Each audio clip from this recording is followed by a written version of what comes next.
Mr. Sunderland Kuma had abandoned his wife after she gave birth to their fourth child, which he believed was another girl child in a family that already had 3 girls. He was away for 3 months, drinking at the local bar until his friend talked to him and changed his mind. 3 days later, Mr. Sunderland, with the help of Mrs. Margaret Ross and her father, took his family back to Komodi community. In a rich man's situation, this would have been a very big welcoming party, but in Mr. Sunderland's case, his interest was all about making peace with his wife and nothing more. Walking down to Oko Market Square, Mr. Sunderland saw a lot of people cheering him and his family. He was surprised to meet such a village crowd welcoming him and his family back to Komodi community. Even some village women who have been gossiping and speaking all rosters of evil against Rosa were there to welcome them. He never planned it. Then who did, he thought. I did it, Mrs. Margaret Ross whispered to him. Mrs. Margaret Ross has done exceedingly well, Mr. Sunderland, now seeing the joy, happiness and compassion on people's faces, remembered the day he came back from his 3 months self-inflicted exile when nobody talked to him or even exchanged pleasantries with him. His friends, family members and well-wishers all deserted him, but today they all gathered to welcome him. Mrs. Margaret Ross has given him Komodi, a new life and a new beginning, which has made the very society that had earlier isolated him now want to celebrate him wholeheartedly. This woman, Mrs. Margaret Ross, thinks ahead of time, Mr. Sunderland concluded. He wished all his daughters would think and behave like Mrs. Margaret Ross. Soon the atmosphere was covered with powder dust flying in the air as friends and well-wishers showered the newborn baby with assorted gift items. Some of the villagers have been singing different songs, but it was not long that Mr. Ben came up with Oliver the Coke's song, "A Child is a Child." The distinctive message in Oliver's song rang on from Mr. Ben's vocal cords. A loose translation of these lyrics goes thus: my advice to everybody in this world is to train his or her child in school. Education is important in this world, for a man and for a woman. Whoever begets a child should train him in school, even if he is a poor man's child, train him as your own child. God will bless you in this world. The song teaches that the special preference given to a male child in Komodi's worldview questions the wisdom of God, who creates everyone, male and female, alike. The musician was conversant with his society, where the intention of most married men first and foremost was to have male children. It is believed that a male child would inherit his father's estates and would continue the family lineage. A male child is usually strong and can protect her mother if the father of the house is no more. This urge for male children tore some families apart in Komodi society. Again, having female children only in Komodi society sometimes in the past, and it is still so in some places today, does not give assurance to a lasting marriage. This belief is unfortunately still obtainable in some parts of the society today. A married woman without a male child knows that her husband may marry another woman at any given opportunity, as such her happiness is therefore threatened. That piece of music is still relevant today as the message and the lessons live on. If God blesses one with either of the sexes, one should train him or her in school instead of questioning God on why one is blessed with females alone. Mr. Ben sang this song so well that many people began to express their feelings about the demise of Oliver the Coke of Africa. It was during this time that one of the well-wishers carried the baby and shouted, "Demon, Demon, welcome to Komodi community." Demon Demon was a name of the village's strongest warrior who during internecine battle with a neighboring community, disappeared mysteriously. His body was not found anywhere after an extensive search of the battlefield.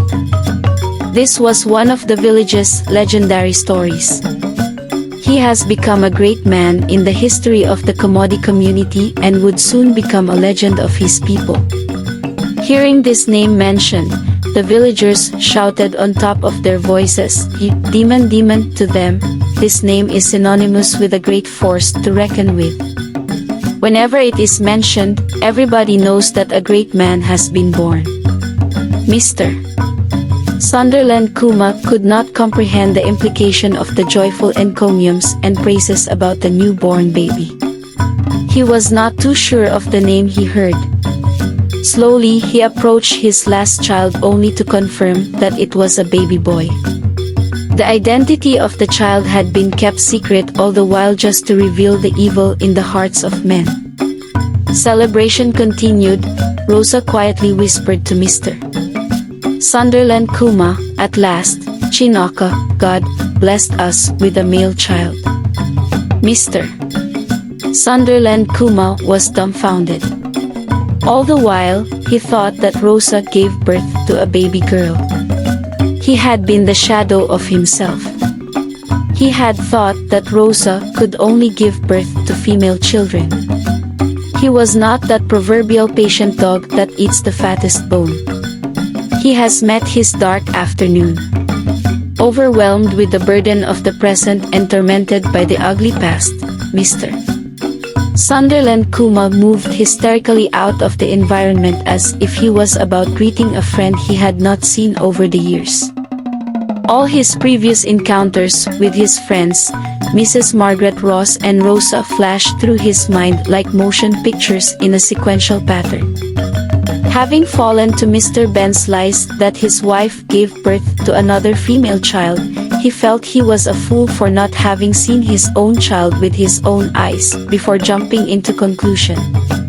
Even when he went to Bana community to plead with Rosa to come back, it did not occur to him to check the sex of the baby because he was prejudiced to believe that the baby was another girl child. This false revelation from someone who is not a member of his family clouded his feelings and mind. He walked along the street like a clueless moron without knowing the direction to his house.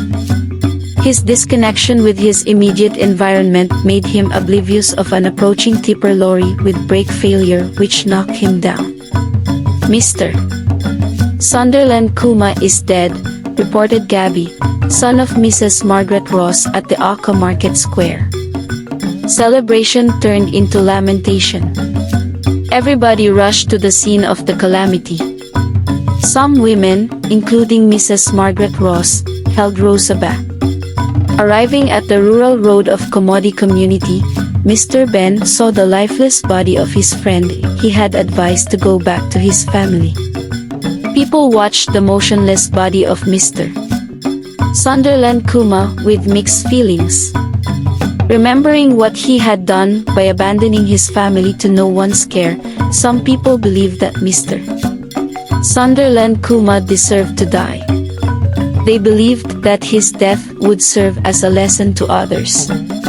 The driver, whose vehicle was wedged by a mango tree, ran out of the vehicle and disappeared to an unknown destination. The villagers thanked God that the tipper did not run into the celebrating crowd. For Mr. Ben and some others, Mr. Sunderland Kuma was a hero. He had saved his marriage and his death had symbolically saved the lives of the entire villagers gathered at the Aka Market Square. The people believed that only God knew what would have happened if the tipper had found its way to the market square. Many would have died, others maimed and property destroyed. In Komodi society, what comes after one's husband dies is widowhood practice. Widowhood is a period when a widow is expected to be grieving or mourning the loss of a husband. It is a period that is naturally supposed to be a quiet and private time of accepting one's loss.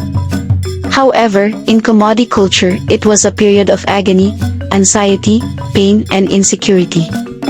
The widow is subjected to psychological, social, physical, and emotional tortures following the death of her husband. Widowhood practices in Komodi community sometimes become obnoxious. As such, widows grieve internally and externally. A widow in Komodi community mourns for two major factors. One is the loss of her beloved husband and the other is the obnoxious widowhood practice that awaits her. When a woman loses her husband, she immediately leaves herself to the mercy of her husband's kinswomen, brothers-in-law and Umu-Ada, kinswoman, from her husband's family. In this regard, every widow in her mourning period in Komodi community was assumed guilty in the eyes of her husband's kinswomen until proven otherwise by partaking in some ritual performances such as drinking the water used in washing the corpse, swearing with the name of the community's deity, Nome, or swearing with the Holy Bible as the case may be that she has no hand in her husband's death. These practices question the widow's personal integrity like every other person in the community. In other words, she lives in a state of psychological slavery immediately her husband is pronounced dead. In the Komodi community, the drinking of water used in washing the corpse's mouth is not forced on the widow, but her fellow women expect her to drink it to prove her innocence. This practice is like vindicating herself from people's suspicion that she killed her husband. However, this can only come up if the cause of a person's death was suspicious. The family of the dead quickly calls on the clan head and presents their case to him. The clan head then initiates the rite which must take place on the day of the burial. A widower can become a victim of obnoxious widowhood practice, but in most cases, widows are often the victims. But the cause of Mr. Sunderland Kuma's death was glaring to all. Nobody could say that Rosa killed her husband. She was innocent even before anyone could say that. Again, Mr.